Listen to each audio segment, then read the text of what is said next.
recordnya. Oke, thank you sudah Terima mengingatkan. kasih, Pak. Oke. Ya, ini kelemahan anunya ya, dia nggak bisa nggak otomatis. Ya udah nggak apa-apa.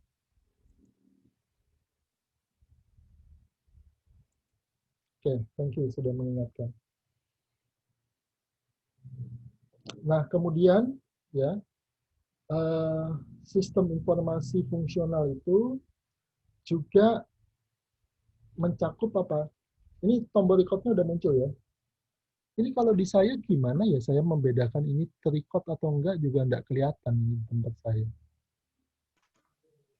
Sudah muncul, Pak, logo recordnya. Oh, kalau di tempat saya enggak ada logonya soalnya. Saya sebagai host itu enggak kelihatan. Oke, ya udah enggak apa-apa. Ya berarti yang tidak terekam tadi ya kalian pelajari ini ya, enggak ada rekamannya gitu ya. Yang tidak terekam tadi ya enggak ada rekamannya. Ya, ya kalian ya anggapannya seperti kuliah konvensional kan. Kalau saya kuliah konvensional ngajar ya enggak ada rekamannya juga gitu kan. Oke, yang ini aja yang ada rekamannya.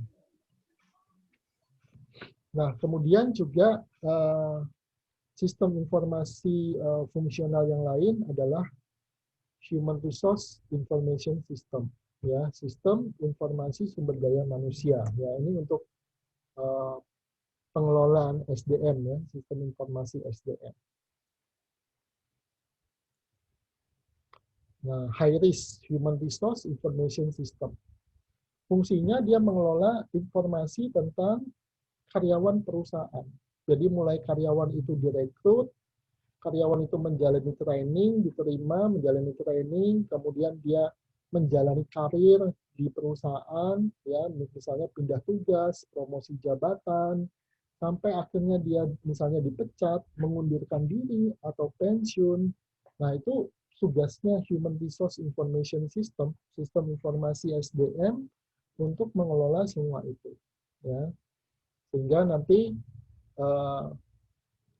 dia ada payroll-nya di situ ya untuk penggajian, terutama biasanya untuk penggajian ya dan menghitung benefit yang sifatnya tidak reguler gitu ya atau tidak pasti, misalnya seperti uang lembur gitu ya, waktu kerja ya, kemudian benefit yang lain ya, dan perekrutan ya, juga untuk training dan performance record-nya ya. Misalnya berapa lama dia bolos, ya bahkan beberapa perusahaan itu kan menetapkan sistem fingerprint misalnya, yang kalau dia telat sekian menit aja ada pemotongan gaji gitu ya. Nah ini kan custom banget gitu ya, custom dan harus per orang dihitung. Kalau dia secara manual tidak menggunakan sistem, ya bisa salah. Tapi kalau dia pakai sistem, data dari fingerprint itu akan langsung masuk ke high risk-nya, ke high risk sistemnya ini. Jadi nggak bisa nanti debat, oh saya nggak telat kok. Jam yang dipakai jam di fingerprint-nya itu. Dan jam di fingerprint itu langsung connect ke software-nya. Software-nya akan langsung mendeteksi dan langsung hitung, oh kamu telat, gajimu dipotong sekian. Misalnya kalau memang ada sistem seperti itu di perusahaannya. Ya. Nah, jadi akan mengurangi ketidakefisienan kerja, akan mengurangi konflik gitu ya, akan mengurangi perdebatan-perdebatan yang tidak perlu juga dengan bantuan sistem seperti itu. Ya. Untuk training juga gitu ya, untuk pencatatan perusahaan juga gitu ya. Jadi akan ketahuan misalnya karyawan ini sudah punya pengalaman di mana aja sih, kita bisa lihat di sistem itu.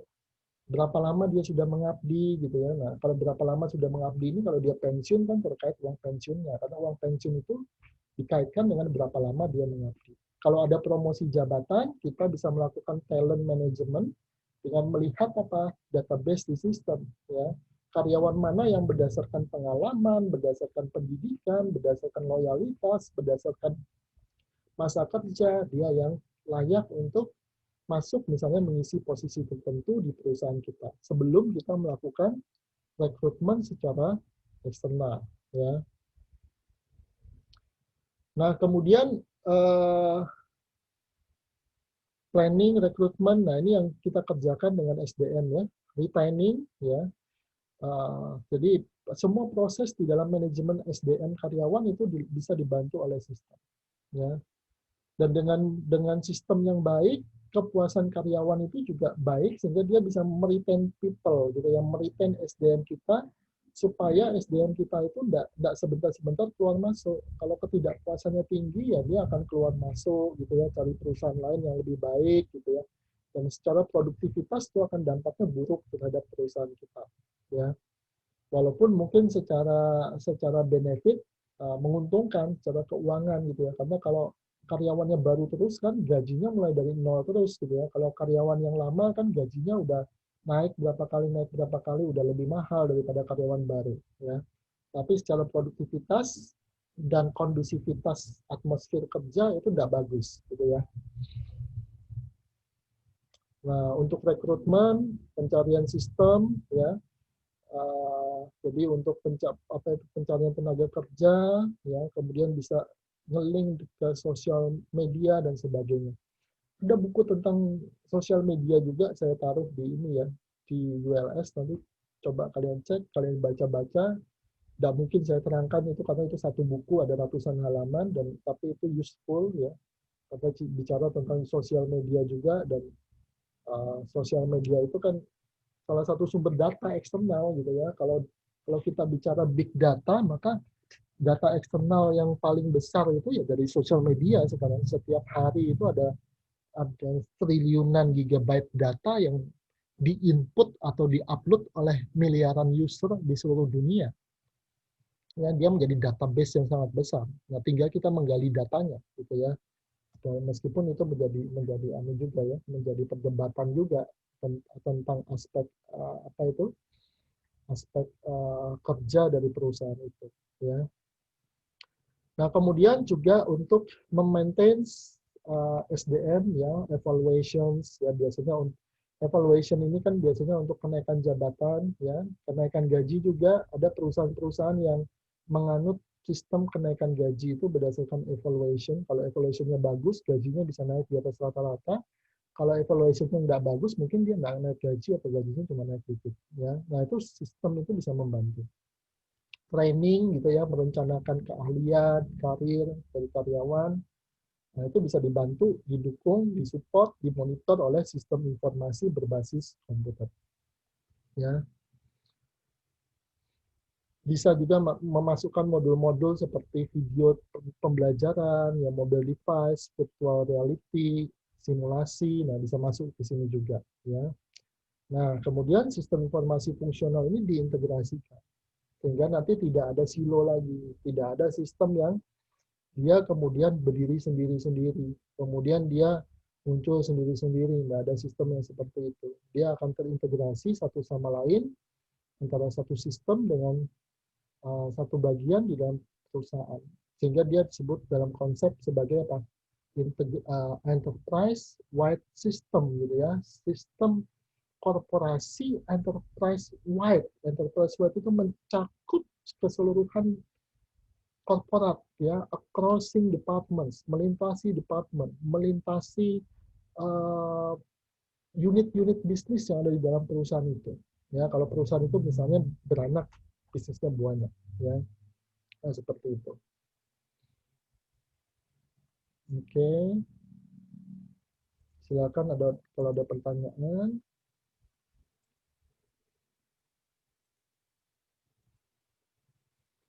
Nah, kemudian saya singgung sedikit tentang Internet of Things, ya. Jadi ini muncul teknologi-teknologi seperti nanoteknologi, bioteknologi, kecerdasan buatan, dan sebagainya gitu ya. Nah, ini juga masuk biasanya di-embed di dalam sistem informasi fungsional sekarang ya.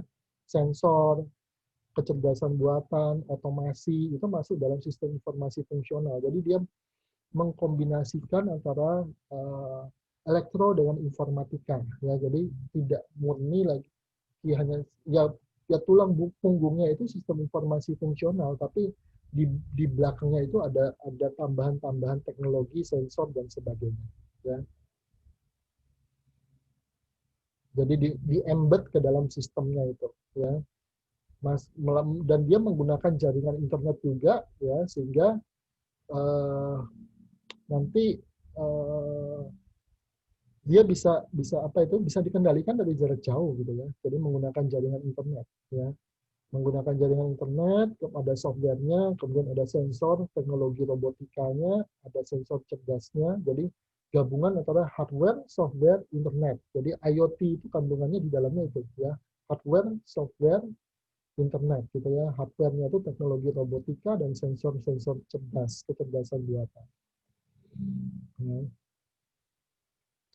Jadi ada data, ada sensor yang nanti bisa mengumpulkan data baik di pabrik lah, di kantor lah gitu ya. Kemudian sorry, dia juga bisa melakukan komunikasi yang melalui internet tadi ya, bisa menggunakan server data dan sebagainya. Ada cloud computingnya. Cloud computing itu Google Drive itu cloud computing ya, pasti Anda pernah menggunakan Google Drive ya, cloud computing, komputasi awal yang menggunakan server penyimpanan di tempat lain. Bisa melakukan analisis, visualisasi data. Nah ini yang saya minta kan, jadi analisis, visualisasi data, membangun laporan manajemen, ya ini yang tugas kalian nanti, ya membangun laporan manajemen dan sebagainya. Ya, kemudian juga bisa mengirim action gitu ya, mengirimkan pesan gitu ya. Jadi misalnya kalau di dalam bisnis intelijen Anda itu bisa memberikan laporan kepada manajemen kalau terjadi distorsi di dalam proses bisnis Anda gitu ya. Jadi bisa memberitahukan kalau tiba-tiba ada proses produksi yang tidak normal gitu ya, atau tiba-tiba ada proses penjualan yang tidak normal gitu ya. Jadi dia akan mengambil tindakan berdasarkan informasi dan data dan berkomunikasi dengan mesin yang lain, mesin to mesin gitu ya. Jadi nanti kulkas Anda mungkin bisa berkomunikasi dengan handphone gitu. Itu satu contoh ya. Nanti dia bisa sense, ini contoh aja ya. Di dalam kulkas Anda itu dia bisa tahu, oh telurnya udah habis. Nah, kalau dia sudah menggunakan IoT nanti akan muncul pesanan apa itu telur kepada tukang sayur gitu ya. Masuk ke handphonenya dia, rumah nomor sekian, jalan sekian, pesan sayur, pesan telur, telurnya sudah habis. Yang pesan kulkasnya gitu ya. Nah, kemudian dia bawakan itunya, tukang sayurnya, ngetok rumah Anda, terus dia bilang, ini saya bawakan telur, tadi kulkasnya pesen katanya. Nah, ini machine to machine communication. Ya. Itu contoh ekstrim. Ya, contoh ekstrim. Suatu saat akan bisa seperti itu. Gitu ya. Bisa bicara kepada sistem yang lain.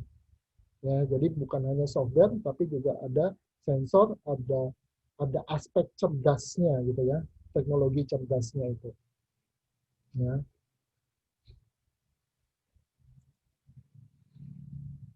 Nah, ini ada struktur yang fleksibel gitu ya. Ada event driven-nya juga gitu ya. Ada pemicu dia melakukan sesuatu gitu, event driven ya, misalnya ada ketidaknormalan pada sistem, proses bisnis yang atau transaksi bisnis yang tidak biasa, diskon yang melebihi ketentuan, atau misalnya apa itu level produksi yang naik atau turun di bawah normal gitu ya. Dia bisa mendeteksi itu gitu ya. Atau misalnya seperti contoh saya tadi, bahan masakan di kulkas yang sudah hampir habis. Nah, dia bisa memiliki intelligence ya, bisa menafsirkan sesuatu fakta, mengambil keputusan yang sifatnya abu-abu gitu ya, mengambil keputusan yang sifatnya abu-abu. Jadi bukan 0, bukan 1, tapi di tengah-tengahnya. Dan seperti itu ya, dia punya fleksibilitas gitu ya, kemudian bisa melakukan komunikasi dengan semantik tertentu dan memiliki teknologi untuk pengaksesan yang lumayan kompleks. Ya, itu karakteristik dari IoT ya, Internet of Things.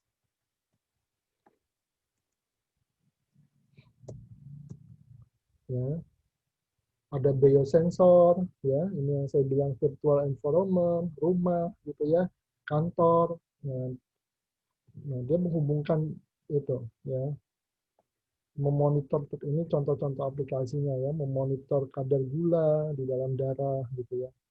Nah, terhubung dengan dokter, terhubung dengan rumah sakit gitu ya.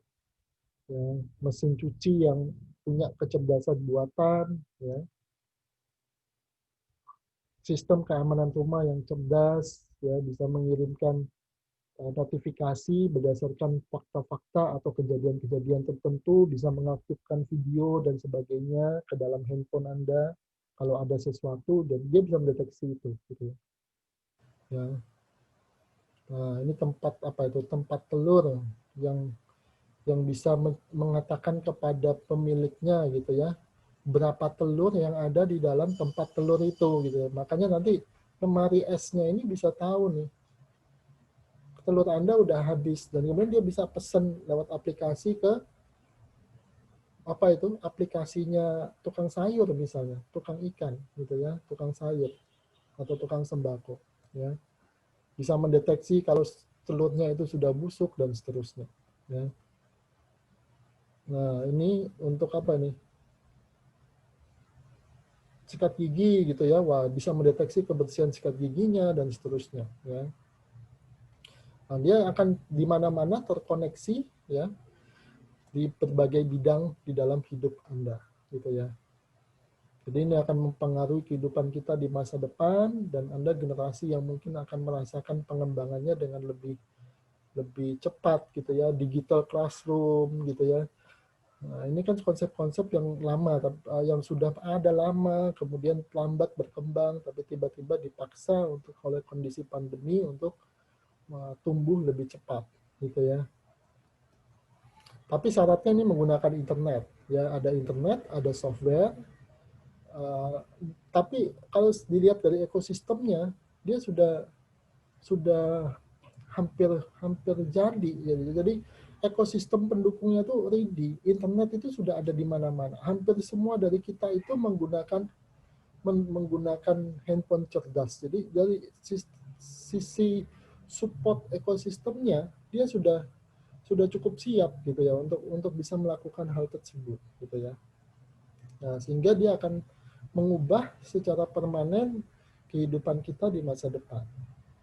Tapi di sisi lain dia bisa menjadi ancaman juga, karena ketersediaan tenaga kerja itu ya bisa terancam juga oleh kondisi seperti ini ya, karena otomasi itu di satu sisi dia menciptakan efisiensi bagi perusahaan, tapi di sisi lain dia mengurangi jumlah tenaga kerja yang dibutuhkan. Nah, solusinya gimana? Perkembangan teknologi yang sangat pesat ini juga akan memunculkan pekerjaan-pekerjaan baru. Anda harus punya keahlian untuk bisa grab pekerjaan-pekerjaan baru itu. Ya, misalnya menjadi ahli di bidang IoT, Internet of Things, gitu ya, menjadi pakar di bidang Internet of Things. Atau misalnya menjadi social media analis, social media content creator. Itu kan profesi-profesi yang dulu tidak ada sebelum keberadaan sosial media. Ya, tapi dia memunculkan peluang juga, tapi ya YouTuber dan sebagainya itu memunculkan passive income yang besar juga kan. Jadi ada shifting lah, ada yang kalah, ada yang menang. Yang menang itu yang bisa memanfaatkan peluangnya nanti. Ya. Oke, ada pertanyaankah dulu sampai di sini teman-teman?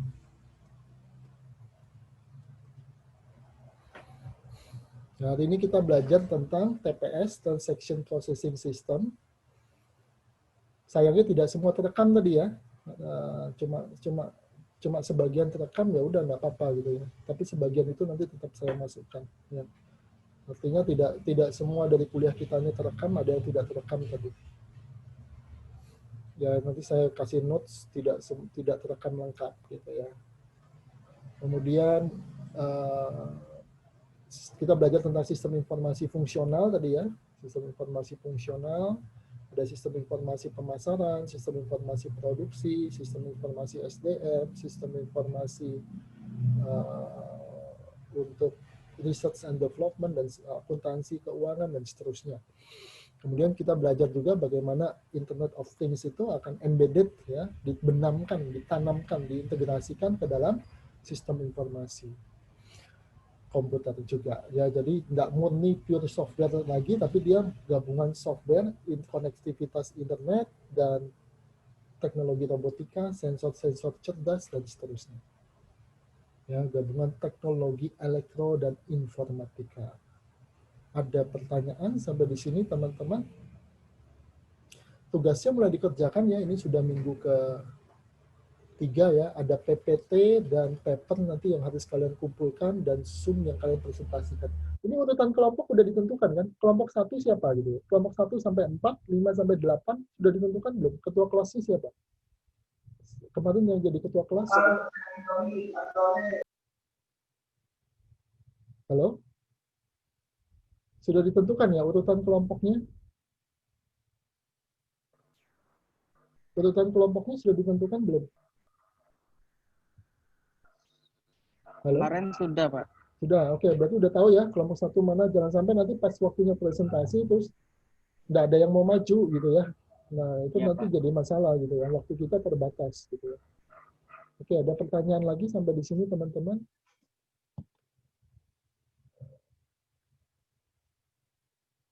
Ada pertanyaan kah? Tidak, Pak. Ya, untuk yang tidak datang, ya berarti ini tidak terekam semua gitu ya. Oke, kalau nggak ada lagi, saya akhiri sampai di sini. Selamat sore, selamat berakhir pekan, jaga kesehatan, pandemi belum ada tanda-tanda perbaikan gitu ya. Ya mungkin turun naik gitu ya, tapi yang jelas belum ada perbaikan signifikan, jadi jaga diri baik-baik. Thank you, selamat sore. Makasih, Pak. Terima kasih, Pak. Makasih, Pak. Oke, thank you. Makasih, Pak. Makasih, Pak. Ya, thank you. Makasih. Makasih, Pak. Ya, terima kasih. Makasih, Pak.